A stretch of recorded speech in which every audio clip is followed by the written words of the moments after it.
جو لوگ اللہ پر ایمان لائیں، کہیں کہ ہمارا رب اللہ ہے، پھر اس پر جم جائیں، ان پر فرشتوں کا نزول ہوتا ہے، نہ کوئی غم کرو نہ خوف، خوشیاں مناؤ جنت کی جس کا تم سے وعدہ کیا گیا تھا۔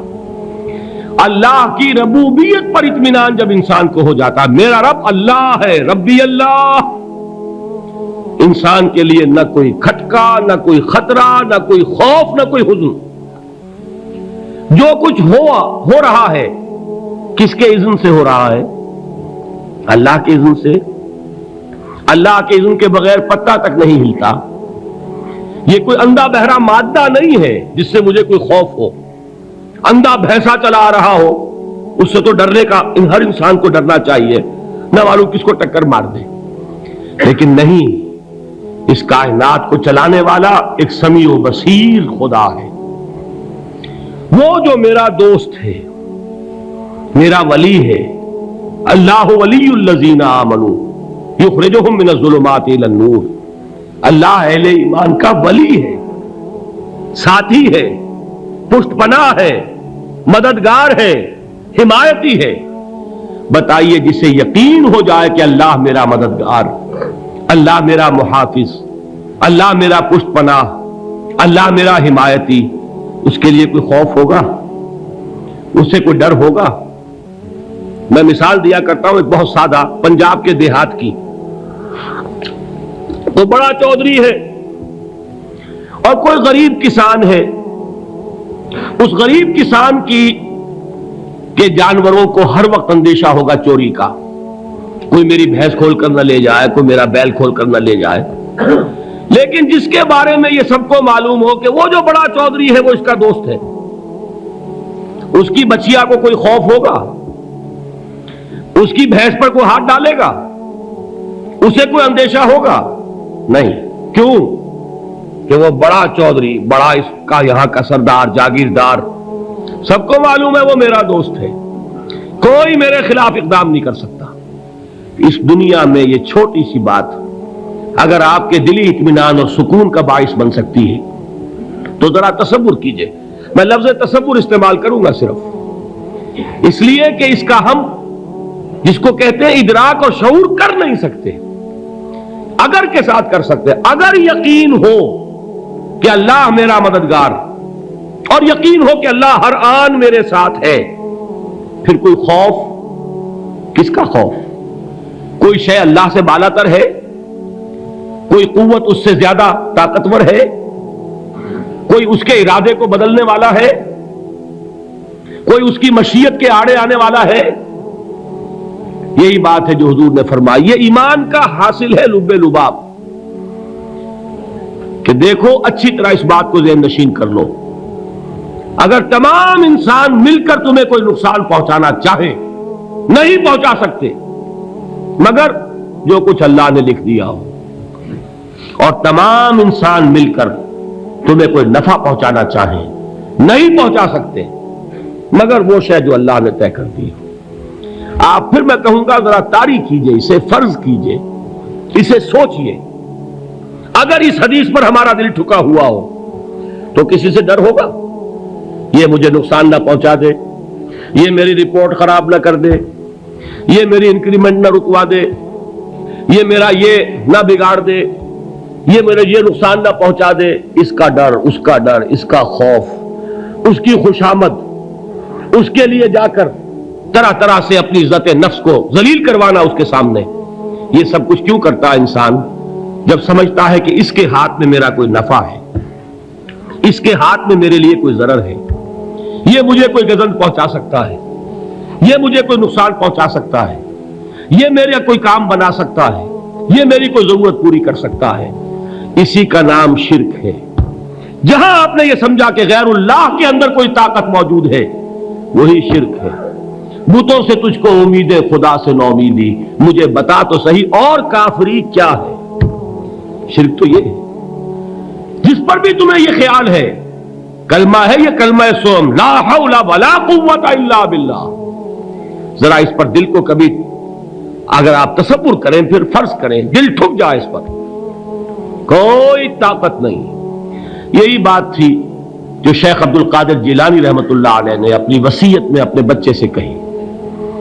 11ویں دینے والے ہیں، لیکن حضرت شیخ عبد القادر جیلانی کی وصیت اور تعلیمات کو کتنے لوگ ہیں کہ جانتے ہو؟ یہ جن مقامات تک پہنچے ہیں وہ کس چیز کی بدولت پہنچے؟ انہوں نے جو پیغام دیا وہ کیا تھا؟ اے میرے بچے، جس طریقے سے قرآن مجید میں حضرت لقمان کی نصیحتیں جو ہے نقل کر دی گئی ہیں، میں یہ عرض کروں گا بالفرض اگر قرآن حضرت عبد القادر جیلانی کے بعد نازل ہوا ہوتا تو شیخ عبد القادر کی یہ نصیحتیں بھی قرآن میں درج ہوتی. اتنی اونچی نصیحتیں ہیں. اے میرے بچے، اس حقیقت کو ذہن نشین کر لے، لا فاعل فی الحقیقت ولا مؤثر الا اللہ. اس کائنات میں نہ کوئی فاعل حقیقی ہے نہ مؤثر حقیقی ہے سوائے اللہ کے. کسی شے میں کوئی تاثیر نہیں اگر اللہ نہ چاہے. آگ جلا نہیں سکتی اگر اللہ نہ چاہے. پانی ڈبو نہیں سکتا اگر اللہ نہ چاہے. زہر ہلاک نہیں کر سکتا اگر اللہ نہ چاہے. کوئی چیز فائدہ نہیں پہنچا سکتی اگر اللہ نہ چاہے. تو در در پہ کیوں سر جھکاتے ہو؟ در در پر کیوں جبیں سائی کرتے ہو؟ سب کے سامنے کیوں ہاتھ پھیلاتے ہو؟ ایک اللہ سے مانگو، ایک اللہ کے سامنے زمین پر اپنی جبین رکھو.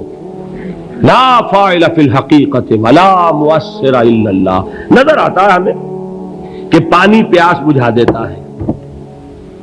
پیاس بجھانے کی صلاحیت پانی میں نہیں ہے، اللہ کے اذن سے. کھانا بھوک مٹا دیتا ہے. بھوک مٹانے کی صلاحیت کھانے میں نہیں ہے، اذن رب میں ہے. دیکھیے یہی یقین تھا. حضرت موسیٰ علیہ السلام کا واقعہ یاد کیجئے. سامنے سمندر آ گیا ہے، قوم دیکھتی ہے پیچھے کہ گرد و غبار کا طوفان ہے. معلوم ہوا کہ فرعون اپنے لشکر سمیت آ گیا ہے. لشکر جب چلتا تھا تیز رفتاری کے ساتھ تو گرد و غبار کا جو طوفان اٹھتا تھا اس کا تصور کیجیے. اور لمحہ بلمحہ وہ قریب آ رہا ہے. پوری قوم نے کیا کہا؟ اے موسیٰ انا لمدرکون، اے موسیٰ ہم تو پکڑے گئے. قرآن مجید نے تو یہاں وہ باتیں نہیں لکھی ہیں، لیکن تورات میں یہ درج ہے کہ بنی اسرائیل جھگڑنے لگے، دست و گریبان ہو گئے موسیٰ کے ساتھ. موسیٰ ہمیں یہاں مروایا لا کر، اس سے تو ہم ہی بہتر تھے. وہاں کھانے کو ملتا تھا، زندگی تو تھی، بیگار ہم کر رہے تھے، موت تو نہیں تھی. اب جو کچھ ہوگا اس کا تصور کرو، جس طریقے سے ہمارے ٹکڑے اڑائے جائیں گے. تو لڑ رہے ہیں حضرت موسیٰ علیہ السلام سے. یہ تورات کی تفصیل ہے. قرآن میں صرف اتنا آیا ہے، پریشان ہو کر انہوں نے کہا انا لمدرکون، موسیٰ ہم تو پکڑے گئے. اس وقت موسیٰ کا جواب کیا ہے؟ کلا ان معی ربی سیہدین. نہیں، میرے ساتھ میرا رب ہے، وہ راستہ دے گا. بتائیے کہاں راستہ نظر آ رہا ہے؟ یہ ہے ایمان بالغیب. راستہ نظر نہ آئے تب اللہ پر یقین ایمان ہے. جیب میں پیسے ہوں اور تب دل کو اطمینان ہے تو ایمان کس پر ہوا؟ پیسے پر، اللہ پر نہیں. جب وسائل و ذرائع نہ ہو اور پھر یقین ہو کہ اللہ مسبب الاسباب ہے، وہ اسباب کا پابند نہیں ہے، وہ اسباب کا محتاج نہیں ہے، اسباب اس کے محتاج ہیں. اگر یہ یقین ہے تو اللہ پر ایمان ہے. یہ نہیں ہے تو تمہارا ایمان اسباب پر ہے، وسائل پر ہے، ذرائع پر ہے، مادیات پر ہے، اللہ پر نہیں. اس وقت کہاں راستہ تھا؟ کوئی راستہ تھا؟ سمندر ہے اور ادھر سے لشکر آ گیا ہے. کلا ان معی ربی سیہدین. اب دیکھیے ایمان کہہ دینا آسان ہے، ہوا معکم اینما کنتم، جہاں کہیں بھی تم ہوتے ہو اللہ تمہارے ساتھ ہوتا ہے. لیکن اس کا یقین قائم ہو جائے تو زمین و آسمان کا فرق واقع ہو جائے. یہی بات ہوئی حضور کے ساتھ. غار ہے، چھپے ہوئے ہیں محمد رسول اللہ اور آپ کے وہ یار غار ابو بکر صدیق رضی اللہ تعالی عنہ. اقبال نے حضرت ابو بکر کی شان میں چند اشعار کہے صرف، لیکن واقعہ یہ ہے کہ بھاری بھاری نظموں پر اور قصیدوں پر بھاری ہے. طویل ترین نظمیں اور قصیدے ہوں ان پر بھاری ہے. ہمت ابو بکر کی ہمت جو ہے کشت ملت را چو ابر، جیسے بارش سے کھیتی اپجتی ہے، ابو بکر کی ہمت اور عزیمت اس امت کو اسی طرح سینچنے والی ہے۔ ثانیے اسلام و غار و بدر و قبر، وہ دوسرے تھے اسلام میں، دوسرے پہلے کون تھے؟ انا اول المومنین، حضور فرماتے ہیں سب سے پہلا ایمان لانے والا میں، دوسرے ابو بکر۔ ویسے ہمارے ہاں یہ چلتا ہے اختلاف، حضرت علی پہلے ہے کہ حضرت ابو بکر پہلے ہے، لیکن اس میں بڑی خوبصورت تطبیق قائم کی ہے علماء نے، اور بہت صحیح ہے۔ چار کے بارے میں فیصلہ ہی مت کرو کہ کون پہلے ہے، ان کی ایک عجیب تقسیم کر دی ہے۔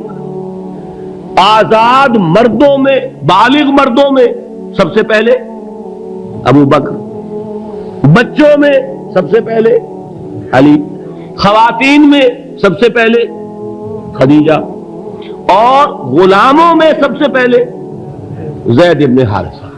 بڑی پیاری تقسیم ہے، یہ چاروں ہی پہلے ہیں، ہر ایک کے لیے اولیت ہے۔ اور واقعہ یہ ہے کہ اگر زمانی اعتبار سے تعین ہوگا تو پہلے خدیجۃ الکبریٰ آئیں گی رضی اللہ تعالی عنہ، کسی اور سے بات کرنے کی نوبت بعد میں آ سکتی ہے، پہلے تو اہلیہ محترمہ سے بات ہوئی، آتے ہی پہلی وحی ہوئی ہے، ابھی تبلیغ کا حکم نہیں تھا۔ کس کو بتایا واقعہ؟ ابھی اپنی نبوت کی تبلیغ کا تو حکم ہی نہیں آیا، واقعہ کس کا ہے؟ وہ خدیجہ کا ہے۔ جب کہا ہے کہ خشیت علی نفسی، مجھے اپنی جان کا اندیشہ ہے، تو کیا جواب دیا خدیجہ نے رضی اللہ تعالی عنہا؟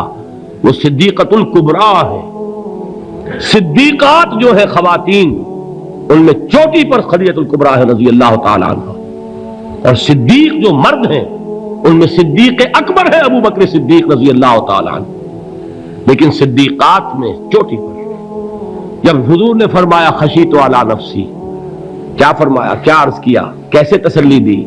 نہیں نہیں، اللہ آپ کو ضائع نہیں کرے گا، آپ غریبوں کے ہمدرد ہیں، آپ مساکین کے تکالیف رفع کرنے والے ہیں، آپ بیواؤں کی سرپرستی کرتے ہیں، آپ مسافروں کی خدمت کرتے ہیں، اللہ آپ کو ضائع نہیں کرے گا۔ یہ یقین ہے اس خاتون کے اندر۔ خیر وہ ایک علیحدہ بات ہو جائے گی۔ میرے دل پر حضرت خدیجہ رضی اللہ تعالی عنہ کی شخصیت کا بڑا گہرا نقش ہے، جو وہ کوئی اور ہی وقت اور موقع ہوا تو بیان ہوگا۔ بہرحال اقبال نے ایک مصرے میں جو چار اولیتیں جمع کر دی ہیں، ہمت او کشت امت را چو ابر، ثانی اسلام و غار و بدر و قبر۔ اسلام میں حضور کے بعد پہلے کون؟ ابو بکر۔ غار میں حضور کے ساتھ کون؟ ابو بکر۔ بدر کی رات اللہ کا رسول سر بسجود، وہ جھاڑ، وہ گھاس پھوس کی جو جھوپڑی بنائی گئی تھی، اور وہاں تلوار ننگی لے کر پہرا دینے والا کون؟ ابو بکر۔ اور اس حجرہ عائشہ میں محمد کے بعد سب سے پہلے دفن ہونے والا کون؟ ابو بکر رضی اللہ تعالی عنہ صلی اللہ علیہ وسلم۔ وہ جو معاملہ میں سنا رہا تھا غار ثور کا، حضرت ابو بکر بھی حضور کے خیال سے لرز گئے ہیں۔ آپ کو یاد ہوگا کہ جا کر پہلے تمام جتنے سوراخ تھے انہیں بند کیا ہے، ایک سوراخ رہ گیا تھا جس کو بند کرنے کے لیے کوئی کپڑا نہیں تھا، وہاں اپنی ایڑی رکھی ہے، تب کہا ہے حضور سے تشریف لائیے، اور اپنے زانو پر حضور کو لٹایا ہے، اور وہاں کسی موذی جانور نے کاٹا ہے، حضور کی آنکھ لگ گئی تھی اس وقت، اس بل کے اندر جو بھی بچھو ہے کیا ہے واللہ عالم، اس نے کاٹا ہے، اس کی تکلیف کی وجہ سے ابو بکر کی آنکھوں سے آنسو ٹپک گئے، حضور کے چہرے مبارک پر پڑے ہیں، تو حضور جاگے ہیں، معاملہ کیا ہے؟ ایڑی نہیں ہٹائی وہاں سے، مبادا وہ جانور وہاں سے نکل کر محمد الرسول اللہ کو کوئی گزن پہنچا دے، ابو بکر کی ایڑی ہے، جس طرح چاہے کھا لے، ختم کر دے، جان نکل جائے تب کوئی آنچ آئے، محمد پر تو آئے، لیکن جیتے جی نہیں۔ وہ ہے ابو بکر۔ حضور کے خیال سے اس وقت حضور نے پھر اپنا لعاب دہن لگایا ہے، اور اس سے پھر آپ کی تکلیف ختم ہوئی۔ جیسے خیبر میں حضرت علی کی آنکھ دکھ رہی تھی، اس کو جو شفا حاصل ہوئی ہے وہ بھی حضور کے لعاب دہن سے ہوئی۔ تو بہرحال اس وقت انہوں نے کہا ہے کہ کہ اے نبی یا رسول اللہ، اگر اس وقت ان میں سے کسی نے غیر ارادی طور پر بھی اپنے قدموں کی طرف جھانک لیا تو پکڑے جائیں گے۔ کیا جواب تھا اللہ کے رسول کا؟ لا تحزن ان اللہ معنا، اللہ ہمارے ساتھ ہے، کیوں گھبراتے ہو ابو بکر؟ یہ ہے ایمان باللہ، میرا مالک اللہ، میرا رازق اللہ، میرا محافظ اللہ، میرا مددگار اللہ، میرا پشت پناہ اللہ، میرا دوست اللہ۔ یہ دوستی ہے اللہ کی جو لب لباب ہے، حاصل ہے ایمان کا، اسی کا نام ولایت ہے۔